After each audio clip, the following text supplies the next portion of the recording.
Hello everyone. Today NIO announced the vehicle numbers for July 2020, and in this today's announcement they also told that they are going to announce their quarterly result for the quarter ending June 30th on August 11th, which is a Tuesday, and they will give a revenue update and everything.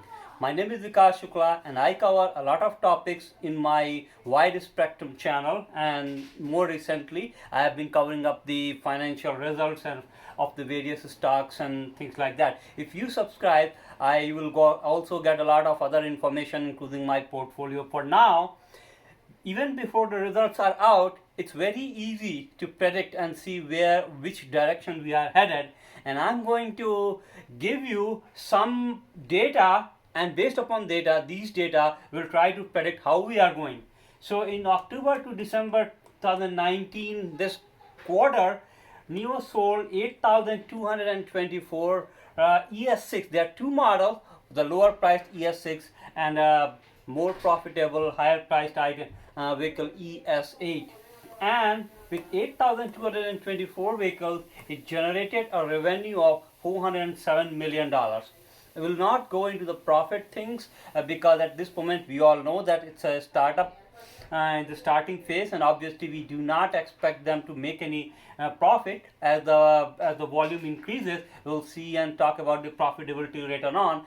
The most important thing right now is how NIO can ramp up the production and sell more vehicles. In the January to March 2020, this was a very tough period for NIO with the pandemic breakdown and many more negative news coming up. NIO was able, especially in the January and February month, it was able to sell very few vehicles. It only started picking up in the March. So we have 3,838 vehicles sold. I do not have a breakup number for ES6 and ES8 separately, but this together, this generated $196 million. NIO was in deep red here. It started losing a lot of cash here, and at some point of time there were talks of bankruptcy, and then the stock went down as low as $1.50. So in more recent quarter, in April to June 20, NIO set a continuous 4 months of continuous rising, 4 or 5 months of continuous rising trend, and it sold 10,331 ES6 and ES8 models. And the question is, what we are going to see here. There is a very simple formula, not going into very much detail.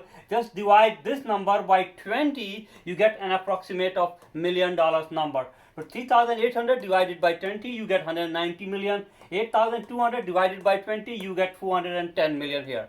In the same way, if we divide it by 20, we get a little over $500 million. And that's what my prediction is. Now the exact math is also going to be depending upon ES8 is sold more, then you get more number, but we expect that the ratio are about the 7, so we don't want to go into the details. This is the number we are expecting, and that number, if we go sequentially, if there were no pandemic, we can see that there is like a 20% increase from this one. This was a more logical, natural number, and we expect that this is what is going to be the number.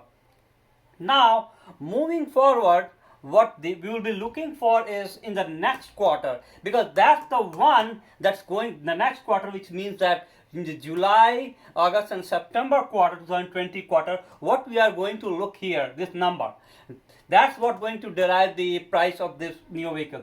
We know that in July it delivered 3,533 cars, and the factory was closed for 5 days for preparing for a newer EC6 model. So this number should actually have been close to 4,000, and we expect it to be close to 4,000 in August, and in September more than 4,000, primarily because a new model EC6 is start getting delivered. So NIO is already ramping up the production. We expect that this total number is going to be close to 12,000 or 20% more than this, which means that this revenue is going to be close to $600 million, or maybe a little better if we expect EC6 has better response. So with that said, beyond the September, it's hard to predict. We expect that if all those three models keep doing better, we should see the numbers keep growing up. The key thing, that the another thing that will drive the profit, the prices up, is at some point of time, if the numbers keep getting better, we expect the NIO to go into the profit mode. And the moment it goes into profit, we can see a further further price rise. Now, the one thing on the risk factor, if we see any kind of negative news, maybe competitors coming in, price cutting and things like that, we see that the prices of, which is currently, it's actually currently very good price. I mean, I would say it's a little overshot to $13.15. Maybe in today's market, a little overshot in the aftermarket. That's the price I see. But if there are some risk factors, some of the negative news coming up, then the prices can feel pressure. I will keep it a lower price range of $8 to $6, because 6.24 is what was the IPO price. So I believe that it's past the IPO price, and it should be past the IPO price now. The cash is not a problem. The vehicle, they are selling more vehicles than they were selling at the time of the IPO. The future is looking okay, it's good, but it will take some time for the prices to further rise. I hope you like this video. If you subscribe to this video, then I can keep posting more videos like this. Thanks for taking a look.